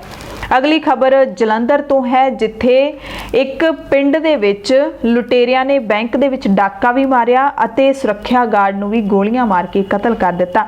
ਜਲੰਧਰ ਜ਼ਿਲ੍ਹੇ ਦੇ ਪਿੰਡ ਕਾਲਰਾ ਵਿਚਲੀ ਯੂਕੋ ਬੈਂਕ ਦੀ ਬ੍ਰਾਂਚ ਦੇ ਵਿੱਚੋਂ 4 ਹਥਿਆਰਬੰਦ ਲੁਟੇਰਿਆਂ ਨੇ ਗਨਮੈਨ ਨੂੰ ਗੋਲੀਆਂ ਮਾਰ ਕੇ ਕਤਲ ਕਰ ਦਿੱਤਾ ਤੇ 6,20,000 ਰੁਪਏ ਤੋਂ ਵੱਧ ਦੀ ਨਕਦੀ ਲੁੱਟ ਲਈ। ਗਨਮੈਨ ਦੀ ਪਛਾਣ ਸੁਰਿੰਦਰ ਸਿੰਘ ਵਾਸੀ ਡਰੋਲੀ ਕਲਾਂ ਵਜੋਂ ਹੋਈ ਹੈ। ਪਿੰਡ ਕਾਲਰਾ ਮ੍ਰਿਤਕ ਗਨਮੈਨ ਦੇ ਪਿੰਡ ਦੇ ਨੇੜੇ ਹੀ ਹੈ। ਸੂਚਨਾ ਮਿਲਦੇ ਪੁਲਿਸ ਮੌਕੇ ਤੇ ਪਹੁੰਚੀ। ਬੈਂਕ ਦੇ ਮੈਨੇਜਰ ਸੰਜੇ ਚੋਪੜਾ ਨੇ ਦੱਸਿਆ ਕਿ ਬਾਅਦ ਦੁਪਹਿਰ ਕਰੀਬ 1:30 ਵਜੇ 4 ਨਕਾਬਪੋਸ਼ ਬੈਂਕ ਦੇ ਅੰਦਰ ਆਏ। ਸ਼ੱਕ ਹੋਣ ਤੇ ਜਦੋਂ ਗਨਮੈਨ ਸੁਰਿੰਦਰ ਸਿੰਘ ਉਹਨਾਂ ਕੋਲੇ ਗਿਆ ਤਾਂ ਹੱਥੋਂ ਪਾਈ ਹੋ ਗਏ। ਲੁਟੇਰਿਆਂ ਨੇ ਗਨਮੈਨ ਨੂੰ 2 ਗੋਲੀਆਂ ਮੌਕੇ ਤੇ ਹੀ ਮਾਰ ਦਿੱਤੀਆਂ ਤੇ ਕੈਸ਼ੀਅਰ ਕੋਲੋਂ ਕਰੀਬ 6,20,000 ਦੇ ਕਰੀਬ ਨਕਦੀ ਲੁੱਟ ਕੇ ਮੌਕੇ ਤੋਂ ਹੀ ਫਰਾਰ ਹੋ ਗਏ। ਸੋ ਇਹ ਜਿਹੜਾ ਕ੍ਰਾਈਮ ਹੈ ਪੰਜਾਬ ਦੇ ਵਿੱਚ ਵੱਧ ਰਿਹਾ ਹੈ। ਮਹਿਜ਼ 6 ਲੱਖ ਰੁਪਈਆਂ ਦੀ ਖਾਤਰ ਇੱਕ ਮਾਂ ਦਾ ਪੁੱਤਰ ਹੈ ਜਿਹੜਾ ਉਸ ਨੂੰ ਗੋਲੀਆਂ ਮਾਰ ਕੇ ਕਤਲ ਕਰ ਦਿੱਤਾ ਗਿਆ। ਅਗਲੀ ਖਬਰ ਸਾਹਿਬਜ਼ਾਦਾ ਅਜੀਤ ਸਿੰਘ ਨਗਰ ਮੋਹਾਲੀ ਤੋਂ ਹੈ। ਖਬਰ ਇੱਥੇ ਆ ਰਹੀ ਹੈ ਕਿ ਕਿਸਾਨ ਅੰਦੋਲਨ ਦੇ ਵਿੱਚ ਹਿੱਸਾ ਲੈ ਕੇ ਮਾਨਸਾ ਤੋਂ ਵਾਪਸ ਪਰਤ ਰਹੇ ਇਪਟਾ ਦੇ ਰੰਗਕਰਮੀ ਮੋਗਾ ਇਕਾਈ ਦੇ 3 ਰੰਗਕਰਮੀ ਅਵਤਾਰ ਚੜਿਕ, ਗੁਰਤੇਜ ਸਫਰੀ ਤੇ ਵੀਰਪਾਲ ਕੌਰ ਨਾਲ ਬਦਤਮੀਜ਼ੀ ਕਰਨ ਵਾਲਿਆਂ ਨੂੰ ਆਖਿਰ ਲੋਕ ਰੋਹ ਦੇ ਮੂਹਰੇ ਝੁੱਕ ਕੇ ਮਾਫੀ ਮੰਗਣੀ ਪਈ ਹੈ। ਇਹਨਾਂ ਰੰਗਕਰਮੀਆਂ ਨੂੰ ਰੇਲਵੇ ਸਟੇਸ਼ਨ ਨੇੜਿਓਂ ਬਿਨਾਂ ਨੇਮ ਪਲੇਟ ਕਥਿਤ ਸ਼ਰਾਬ ਦੇ ਨਸ਼ੇ ਵਿੱਚ ਟੱਲੀ 2 ਮੁਲਾਜ਼ਮਾਂ ਵੱਲੋਂ ਘੇਰ ਕੇ ਬਦਤਮੀਜ਼ੀ ਕਰਨ, ਬਿਨਾਂ ਮਹਿਲਾ ਪੁਲਿਸ ਤੋਂ ਰੰਗਕਰਮੀ ਵੀਰਪਾਲ ਕੌਰ ਸਮੇਤ ਦੋਵੇਂ ਰੰਗਕਰਮੀਆਂ ਨੂੰ ਧੱਕੇ ਨਾਲ ਥਾਣੇ ਲਿਜਾਉਣ ਖਿਲਾਫ ਇਪਟਾ ਪੰਜਾਬ ਦੇ ਸਕੱਤਰ ਵਿੱਕੀ ਮਹੇਸ਼ਵਰੀ ਦੀ ਅਗਵਾਈ ਹੇਠ ਰੰਗਕਰਮੀਆਂ, ਕਲਾਕਾਰਾਂ ਤੇ ਕਲਮਕਾਰਾਂ ਨੇ ਮਾਡਲ ਥਾਣਾ ਸਿਟੀ ਮੋਗਾ ਦਾ ਘਿਰਾਓ ਕਰਕੇ ਪੁਲਿਸ ਦੀਆਂ ਵਧੀਕੀਆਂ ਦੇ ਖਿਲਾਫ ਨਾਅਰੇਬਾਜ਼ੀ ਕੀਤੀ। ਇਹ ਨਾਅਰੇਬਾਜ਼ੀ ਮੋਹਾਲੀ ਦੇ ਨਾਲ ਮੋਗਾ ਦੇ ਵਿੱਚ ਵੀ ਕੀਤੀ ਗਈ ਅਤੇ ਰੰਗਕਰਮੀਆਂ ਦੇ ਨਾਲ ਬਦਸਲੂਕੀ ਅਤੇ ਗੈਰ ਇਖਲਾਕੀ ਵਤੀਰੇ ਲਈ ਜ਼ਿੰਮੇਵਾਰ ਪੁਲਿਸ ਮੁਲਾਜ਼ਮਾਂ ਦੇ ਖਿਲਾਫ ਸਖਤ ਵਿਭਾਗੀ ਤੇ ਕਾਨੂੰਨੀ ਕਾਰਵਾਈ ਦੀ ਮੰਗ ਕੀਤੀ ਸੀ ਤੇ ਹੁਣ ਇਪਟਾ ਕਲਾਕਾਰਾਂ ਦੇ ਨਾਲ ਬਦਸਲੂਕੀ ਕਰਨ ਵਾਲੇ ਸੀਪੀਓ ਨੂੰ ਪੁਲਿਸ ਦੀ ਮੌਜੂਦਗੀ ਵਿੱਚ ਜਨਤਕ ਤੌਰ ਤੇ ਮਾਫੀ ਮੰਗਣੀ ਪਈ। ਯਾਨੀ ਕਿ ਲੋਕ ਰੋਹ ਦੇ ਮੂਹਰੇ ਪੁਲਿਸ ਧੱਕੇਸ਼ਾਹੀ ਕਰਨ ਵਾਲੇ ਜਿਹੜੇ ਮੁਲਾਜ਼ਮ ਨੇ ਉਹਨਾਂ ਨੂੰ ਝੁਕਣਾ ਪਿਆ ਹੈ ਤੇ ਇਸ ਲੋਕ ਰੋਹ ਦੇ ਮੂਹਰੇ ਏਐਸਆਈ ਨੇ ਸੀਪੀਓ ਨੂੰ ਜਨਤਕ ਇਕੱਠ ਦੇ ਵਿੱਚ ਪੇਸ਼ ਕੀਤਾ ਜਿੱਥੇ ਉਸਨੇ ਮਾਫੀ ਮੰਗ ਲਈ ਤੇ ਪੁਲਿਸ ਵੱਲੋਂ ਭਰੋਸਾ ਦਿੱਤਾ ਗਿਆ ਕਿ ਅੱਗੇ ਤੋਂ ਅਜਿਹੀ ਗਲਤੀ ਦਾ ਉਹ ਮੌਕਾ ਨਹੀਂ ਦੇਵੇਗਾ।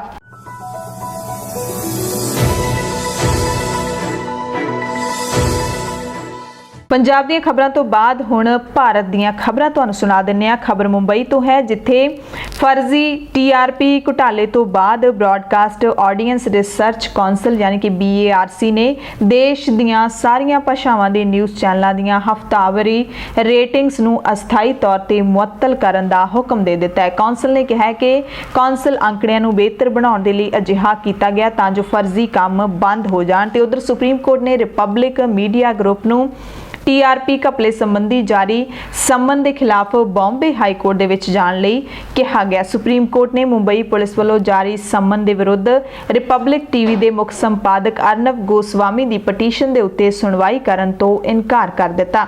ਜਸਟਿਸ DY ਚੰਦਰਚੂੜ ਦੀ ਅਗਵਾਈ ਵਾਲੇ ਬੈਂਚ ਨੇ ਪਟੀਸ਼ਨਰ ਨੂੰ ਕਿਹਾ ਕਿ ਪਹਿਲਾਂ ਤੁਸੀਂ ਬੰਬੇ ਹਾਈ ਕੋਰਟ ਜਾਓ। ਸੁਪਰੀਮ ਕੋਰਟ ਨੇ ਵੀ ਕਿਹਾ ਕਿ ਤੁਸੀਂ ਇੰਨੀ ਦੂਰ ਦਿੱਲੀ ਚੱਲ ਕੇ ਆ ਗਏ, ਜਦੋਂ ਕਿ ਰਿਪਬਲਿਕ TV ਦੇ ਬਰਲੀ ਸਥਿਤ ਦਫ਼ਤਰ ਦੇ ਕੋਲੇ ਹੀ ਤਾਂ ਬੰਬੇ ਹਾਈ ਕੋਰਟ ਹੈ, ਪਹਿਲਾਂ ਤੁਹਾਨੂੰ ਉੱਥੇ ਜਾਣਾ ਚਾਹੀਦਾ ਸੀ। ਸੋ ਸੁਪਰੀਮ ਕੋਰਟ ਨੇ ਸੁਣਵਾਈ ਤੋਂ ਇਨਕਾਰ ਕਰ ਦਿੱਤਾ ਹੈ। ਅਗਲੀ ਖਬਰ ਹੈ ਕਿ ਪੂਰੇ ਮੁਲਕ ਦੇ ਵਿੱਚ ਅੱਜ ਤੋਂ ਕੇਂਦਰ ਸਰਕਾਰ ਨੇ ਸਿਨੇਮਾ ਘਰ ਖੋਲ੍ਹਣ ਦੀ ਇਜਾਜ਼ਤ ਦੇ ਦਿੱਤੀ ਸੀ ਤੇ ਅਨਲੌਕ 5 ਦੇ ਤਹਿਤ ਕਈ ਸੂਬਿਆਂ ਨੇ ਸਿਨੇਮਾ ਘਰ ਖੋਲ੍ਹਣ ਦਾ ਐਲਾਨ ਹੈ ਜਿਹੜਾ ਉਹ ਕਰ ਦਿੱਤਾ ਹੈ, ਇਜਾਜ਼ਤ ਦੇ ਦਿੱਤੀ ਹੈ ਕੇਂਦਰ ਦੀਆਂ ਹਦਾਇਤਾਂ ਦੇ ਮੁਤਾਬਿਕ। ਹਾਲਾਂਕਿ ਪੰਜਾਬ ਦੇ ਵਿੱਚ ਸਿਨੇਮਾ ਘਰ ਖੋਲ੍ਹਣ ਦੀ ਹਾਲੇ ਆਗਿਆ ਨਹੀਂ ਦਿੱਤੀ ਗਈ ਹੈ। ਸਿਨੇਮਾ ਘਰਾਂ ਦੇ ਵਿੱਚ ਬਦਲਾਅ ਹੈ ਜਿਹੜਾ ਉਹ ਕੀ ਹੈ? ਸਿਨੇਮਾ ਘਰ ਪਹੁੰਚ ਕੇ ਫਿਲਮ ਦੇਖਣ ਵਾਲਿਆਂ ਨੂੰ ਟਿਕਟ ਜ਼ਰੀਏ ਐਂਟਰੀ ਮਿਲੇਗੀ। ਕਰੋਨਾ ਕਾਲ ਤੋਂ ਪਹਿਲਾਂ ਸਿਨੇਮਾ ਘਰਾਂ ਦੇ ਵਿੱਚ ਦਾਖਲ ਹੋਣ ਲਈ ਕਾਗਜ਼ੀ ਟਿਕਟ ਦਿਖਾਉਣੀ ਪੈਂਦੀ ਸੀ, ਪਰ ਹੁਣ ਅਜਿਹਾ ਨਹੀਂ ਹੋਵੇਗਾ। ਐਨਾ ਹੀ ਨਹੀਂ, ਜਿਹੜੇ ਲੋਕ ਸਿਨੇਮਾ ਘਰ ਦੇ ਕਾਊਂਟਰ ਤੇ ਜਾ ਕੇ ਵੀ ਟਿਕਟ ਖਰੀਦਣਗੇ ਉਹਨਾਂ ਨੂੰ ਵੀ ਟਿਕਟ ਹੀ ਮਿਲੇਗਾ, ਯਾਨੀ ਕਿ ਹੱਥਾਂ ਦੇ ਨਾਲ ਜਿਹੜੀ ਵੀ ਟਿਕਟ ਦੀ ਅਦਲਾ ਬਦਲੀ ਹੁੰਦੀ ਹੈ ਉਹ ਨਹੀਂ ਹੋਏਗੀ। ਸਿਨੇਮਾ ਘਰ ਦੇ ਅੰਦਰ ਉਹੀ ਲੋਕ ਜਾ ਸਕਣਗੇ ਜਿਨ੍ਹਾਂ ਦੀ ਉਮਰ 6 ਸਾਲ ਤੋਂ ਵੱਧ ਤੇ 60 ਸਾਲ ਤੋਂ ਘੱਟ ਹੋਵੇਗੀ। 60 ਸਾਲ ਤੋਂ ਜ਼ਿਆਦਾ ਉਮਰ ਦੇ ਬਜ਼ੁਰਗ ਨਹੀਂ ਜਾ ਸਕਦੇ। ਸਿਨੇਮਾ ਘਰਾਂ ਦੇ ਵਿੱਚ ਸਮਰੱਥਾ ਦੇ ਹਿਸਾਬ ਨਾਲ ਸਿਰਫ 50% ਦਰਸ਼ਕ ਹੀ ਬੈਠ ਸਕਣਗੇ, ਇੱਕ ਸੀਟ ਛੱਡ ਕੇ ਦਰਸ਼ਕਾਂ ਨੂੰ ਬੈਠਣਾ ਪਵੇਗਾ। ਅਗਲੀ ਖਬਰ ਹੈ ਕਿ ਸੁਪਰੀਮ ਕੋਰਟ ਨੇ ਲੋਨ ਮੋਰੀਟੋਰੀਅਮ ਦੇ ਚੱਲਦਿਆਂ ਟਾਲੀ ਗਈ EMI ਨੂੰ ਲੈ ਕੇ ਕੀਤੇ ਫੈਸਲੇ ਨੂੰ ਹੁਣ ਤੱਕ ਲਾਗੂ ਨਾ ਕਰਨ ਤੇ ਅਸੰਤੁਸ਼ਟੀ ਜ਼ਾਹਿਰ ਕੀਤੀ ਹੈ। ਸਰਕਾਰ ਨੇ ਅਦਾਲਤ ਨੂੰ 2 ਕਰੋੜ ਰੁਪਏ ਤੱਕ ਦੇ ਕਰਜ਼ਿਆਂ ਉੱਤੇ ਮਿਸ਼ਰਤ ਵਿਆਜ ਮਾਫ ਕਰਨ ਲਈ ਕਿਹਾ ਸੀ, ਪਰ ਹਾਲੇ ਤੱਕ ਇਸ ਤੇ ਪ੍ਰਕਿਰਿਆ ਸ਼ੁਰੂ ਨਹੀਂ ਹੋਈ। ਕੇਂਦਰ ਪਾਸੋਂ ਪੇਸ਼ ਹੋਏ ਸੋਲਿਸਿਟਰ ਜਨਰਲ ਤੁਸ਼ਾਰ ਮਹਿਤਾ ਨੇ ਇਸ ਨੂੰ 15 ਨਵੰਬਰ ਤੱਕ ਪੂਰਾ ਕਰਨ ਦੀ ਗੱਲ ਕਹੀ। ਬੈਂਕਾਂ ਦੀ ਸੰਸਥਾ IBA ਵੱਲੋਂ ਪੇਸ਼ ਹੋਏ ਸੀਨੀਅਰ ਵਕੀਲ ਹਰੀਸ਼ ਸਾਲਵੇ ਨੇ ਇਸ ਨੂੰ ਸਮਾਂ ਲੈਣ ਵਾਲੀ ਪ੍ਰਕਿਰਿਆ ਦੱਸਿਆ। ਇਸ ਤੇ ਨਾਰਾਜ਼ਗੀ ਜ਼ਾਹਿਰ ਕਰਦਿਆਂ ਬੈਂਚ ਦੇ ਚੇਅਰਮੈਨ ਜਸਟਿਸ ਅਸ਼ੋਕ ਭੂਸ਼ਣ ਨੇ ਕਿਹਾ ਕਿ ਸਰਕਾਰ ਨੇ ਫੈਸਲਾ ਲਿਆ ਹੈ, ਇਸ ਨੂੰ ਲਾਗੂ ਕਰਨ ਲਈ ਇੰਨੇ ਲੰਬਾ ਸਮਾਂ ਇਹ ਸਮਝ ਤੋਂ ਬਾਹਰ ਹੈ ਕਿ ਇੰਨਾ ਲੰਬਾ ਸਮਾਂ ਕਿਉਂ ਲੱਗ ਰਿਹਾ ਹੈ। ਫੈਸਲਾ ਅਦਾਲਤ ਵਿੱਚ ਜਵਾਬ ਦਾਇਰ ਕਰਕੇ ਦੱਸਿਆ ਗਿਆ, ਪਰ ਇਸ ਨੂੰ ਲਾਗੂ ਕਰਨ ਦੇ ਲਈ ਸਰਕੂਲਰ ਜਾਰੀ ਨਹੀਂ ਕੀਤਾ ਗਿਆ। ਜਸਟਿਸ ਨੇ ਕਿਹਾ ਕਿ ਚੰਗੀ ਗੱਲ ਹੈ ਕਿ ਸਰਕਾਰ ਆਮ ਕਰਜ਼ਾ ਲੈਣ ਵਾਲਿਆਂ ਦੇ ਦੁੱਖ ਨੂੰ ਸਮਝਦੀ ਹੈ, ਪਰ ਫੈਸਲਾ ਜਲਦੀ ਤੋਂ ਜਲਦੀ ਲਾਗੂ ਕੀਤਾ ਜਾਣਾ ਚਾਹੀਦਾ ਹੈ। ਇਸ ਸਾਲ ਆਮ ਆਦਮੀ ਦੀ ਦੀਵਾਲੀ ਹੈ ਜਿਹੜੀ ਉਹ ਤੁਹਾਡੇ ਹੱਥ ਵਿੱਚ ਹੈ। ਦਿੱਲੀ ਤੋਂ ਖਬਰ ਹੈ, ਜਿੱਥੇ ਡੀਜ਼ਲ ਨਾਲ ਚੱਲਣ ਵਾਲੇ ਜਨਰੇਟਰ 15 ਅਕਤੂਬਰ ਯਾਨੀ ਅੱਜ ਤੋਂ ਦਿੱਲੀ NCR ਦੇ ਵਿੱਚ ਬੰਦ ਕਰਨ ਦਾ ਹੁਕਮ ਸੁਣਾਇਆ ਗਿਆ। ਡੀਜ਼ਲ ਜਨਰੇਟਰਾਂ ਤੇ ਇਹ ਪਾਬੰਦੀ ਅਗਲੇ ਹੁਕਮਾਂ ਤੱਕ ਜਾਰੀ ਰਹੇਗੀ। ਸਿਰਫ ਹਸਪਤਾਲਾਂ, ਰੇਲਵੇ ਤੇ ਜ਼ਰੂਰੀ ਸੇਵਾਵਾਂ ਨੂੰ ਹੀ ਜਨਰੇਟਰ ਚਲਾਉਣ ਦੀ ਆਗਿਆ ਹੋਵੇਗੀ। ਜੇਕਰ ਕੋਈ ਵੀ ਇਸ ਨਿਯਮ ਦੀ ਉਲੰਘਣਾ ਕਰਦਾ ਪਾਇਆ ਗਿਆ ਤਾਂ ਉਸ ਦੇ ਖਿਲਾਫ ਕਾਰਵਾਈ ਕੀਤੀ ਜਾਏਗੀ। ਦਿੱਲੀ ਪ੍ਰਦੂਸ਼ਣ ਕੰਟਰੋਲ ਕਮੇਟੀ ਯਾਨੀ DPCC ਨੇ ਕਿਹਾ ਕਿ ਡੀਜ਼ਲ, ਪੈਟਰੋਲ, ਮਿੱਟੀ ਦੇ ਤੇਲ ਨਾਲ ਚੱਲਣ ਵਾਲੇ ਜਨਰੇਟਰਾਂ ਦੇ ਉੱਤੇ ਰਾਜਧਾਨੀ ਦਿੱਲੀ ਦੇ ਵਿੱਚ ਐਮਰਜੈਂਸੀ ਸੇਵਾਵਾਂ ਨੂੰ ਰੋਕਦਿਆਂ 15 ਅਕਤੂਬਰ ਤੋਂ ਪਾਬੰਦੀ ਹੈ ਜਿਹੜੀ ਉਹ ਲਾਈ ਗਈ ਹੈ। ਅਗਲੀ ਖਬਰ ਅਸਾਮ ਤੋਂ ਹੈ, ਜਿੱਥੇ ਕੌਮੀ ਨਾਗਰਿਕ ਰਜਿਸਟਰ ਯਾਨੀ ਕਿ NRC ਵਿੱਚ ਦਰਜ ਲਗਭਗ 10,000 ਅਯੋਗ ਵਿਅਕਤੀਆਂ ਤੇ ਉਹਨਾਂ ਦੇ ਵੰਸ਼ਜਾਂ ਦੇ ਨਾਂ ਕੱਟ ਦਿੱਤੇ ਜਾਣਗੇ। ਸੂਬਾ ਕੋਆਰਡੀਨੇਟਰ ਹਿਤੇਸ਼ ਦੇਵ ਸ਼ਰਮਾ ਦੇ ਵੱਲੋਂ ਅਧਿਕਾਰੀਆਂ ਨੂੰ ਇਸ ਫੈਸਲੇ ਬਾਰੇ ਜਾਣੂ ਕਰਵਾਉਣ ਦੇ ਲਈ ਜਾਰੀ ਹਦਾਇਤਾਂ ਨੇ ਜਿਹੜੀਆਂ ਉਹ ਕੀਤੀਆਂ ਗਈਆਂ ਨੇ।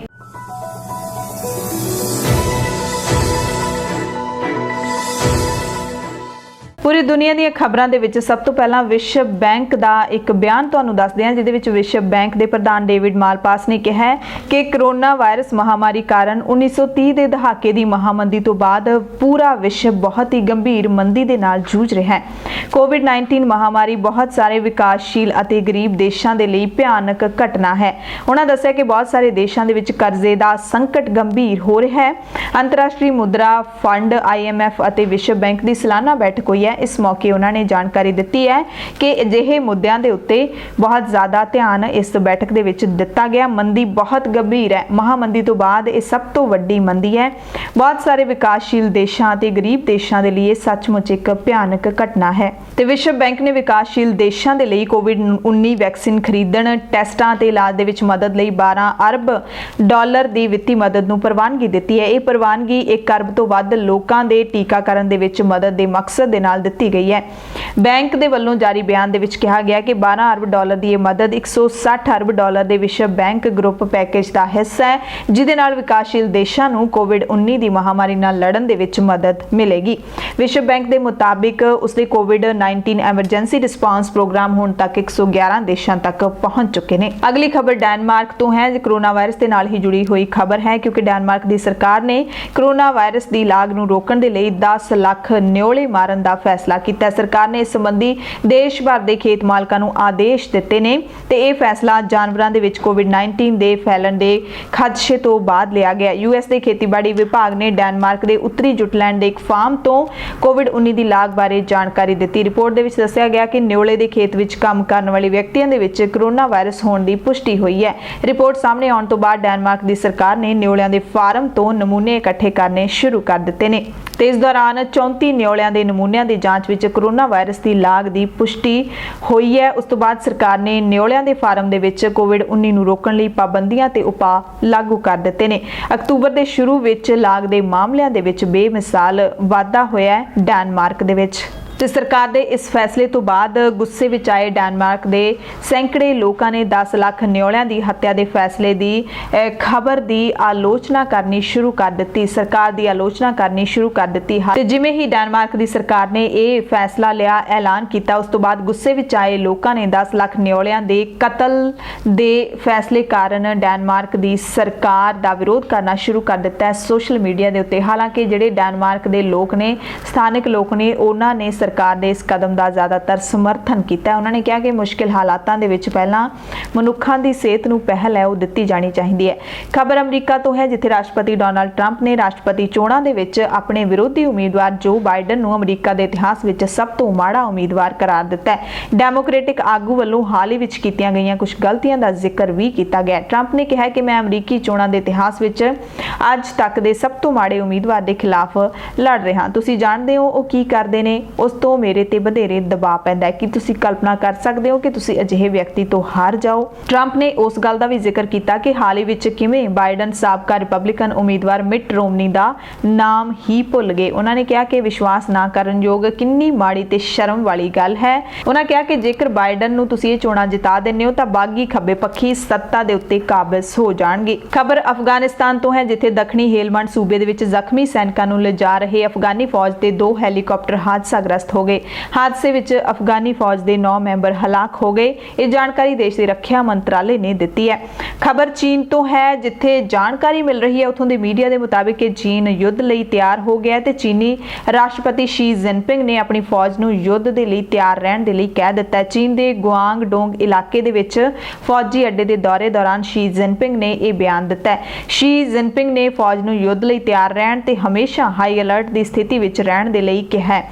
ਫੌਜ ਨੂੰ ਕਿਹਾ ਕਿ ਤੁਹਾਨੂੰ ਆਪਣਾ ਦਿਮਾਗ ਤੇ ਪੂਰੀ ਊਰਜਾ ਤਿਆਰੀ ਦੇ ਵਿੱਚ ਲਾਉਣੀ ਚਾਹੀਦੀ ਹੈ। ਨਾਲ ਹੀ ਤੁਹਾਨੂੰ ਟ੍ਰੇਨਿੰਗ ਦੇ ਵਿੱਚ ਜੰਗ ਦੀ ਤਿਆਰੀ ਦੇ ਉੱਤੇ ਫੋਕਸ ਰੱਖਣਾ ਚਾਹੀਦਾ ਹੈ। ਆਪਣੀ ਟ੍ਰੇਨਿੰਗ ਦੇ ਮਾਪਦੰਡਾਂ ਅਤੇ ਲੜਾਕੂ ਸਮਰੱਥਾ ਨੂੰ ਵਧਾ ਦਿਓ। ਅਮਰੀਕਾ ਦੇ ਨਿਊਯਾਰਕ ਤੋਂ ਇੱਕ ਸ਼ਰਮਸਾਰ ਕਰਨ ਵਾਲੀ ਖਬਰ ਹੈ, ਜਿੱਥੇ ਨਵਜੰਮੇ ਬੱਚੇ ਨੂੰ ਗੁਸਲਖਾਨੇ ਦੀ ਟਾਕੀ ਵਿੱਚੋਂ ਬਾਹਰ ਸੁੱਟਣ ਤੇ ਅਮਰੀਕਾ ਦੇ ਵਿੱਚ ਭਾਰਤੀ ਮੂਲ ਦੀ 23 ਸਾਲਾ ਔਰਤ ਖਿਲਾਫ ਕਤਲ ਦੀ ਕੋਸ਼ਿਸ਼ ਦਾ ਕੇਸ ਦਰਜ ਕੀਤਾ ਗਿਆ।